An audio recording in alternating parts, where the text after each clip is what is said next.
le rapport de la protectrice du citoyen. Bon, ce que la protectrice nous dit, c'est que dans le traitement du dossier de Louis Robert, il y a eu des erreurs dans le processus. Et le sous-ministre, M. Dion, nous a remis sa démission. Ce matin, on a eu un conseil des ministres spécial. On a mis fin à son contrat dès aujourd'hui. Et moi, je veux, au nom de l'État québécois, m'excuser auprès de Louis Robert.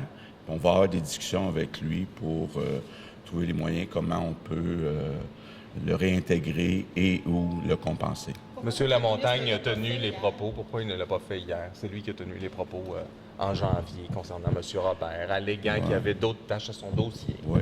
Mais il faut comprendre, là, André Lamontagne n'était pas au courant des erreurs dans le processus. C'est vraiment un processus qui était administratif. L'erreur de M. Lamontagne, c'était de prendre ça sur son dos. C'est la responsabilité du sous-ministre d'appliquer les procédures administratives. Ce sont les procédures administratives qui ont été mal suivies. Mais M. Lamontagne, hier, il a été mis au courant, M. Lamontagne, hier, puis il ne s'est pas excusé. Bien, écoutez, moi, je m'excuse au nom de l'État québécois. Comme je vous dis, M. Lamontagne a fait confiance à son sous-ministre, pensait que son sous-ministre avait suivi les règles administratives, ce qui n'était pas le cas.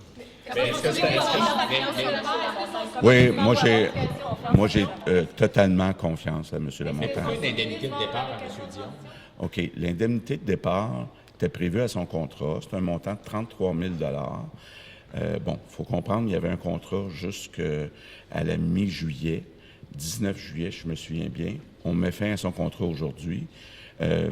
Quand on regarde, là, puis quand on a discuté à l'interne avec des gens qui connaissent le droit, c'est pas évident qu'on aurait pu le congédier pour cause. Puis le montant de l'indemnité n'est pas faramineux. On ne parle pas de centaines de milliers de dollars. C'est 33 000 pour un mois. C'est ça, c'est ce qui était prévu. Non, mais c'était prévu dans son contrat, là. Quand Laurent Lessard a demandé à M. Dion de sortir de sa retraite puis de revenir travailler au gouvernement, bien, il y avait un contrat qui a été signé, puis ce contrat-là doit être respecté. Qui a nommé Mme Masse, ministre? Je suppose que c'est M. Dion.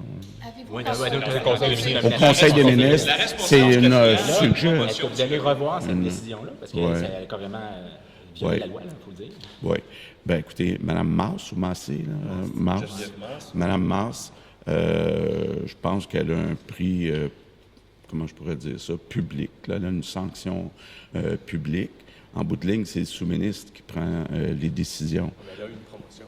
Une promotion, c'est elle qui est responsable du cafouillage, mais elle a une promotion. Non, écoutez, on me dit que c'est une personne qui est compétente. Il faut comprendre aussi que la nouvelle loi sur les lanceurs d'alerte, bien, est nouvelle. Et on prend acte là, du problème qu'on a vécu. Puis le président du Conseil du Trésor devait réviser tout ça d'ici le mois de juin l'année prochaine, mais va faire ça beaucoup plus rapidement.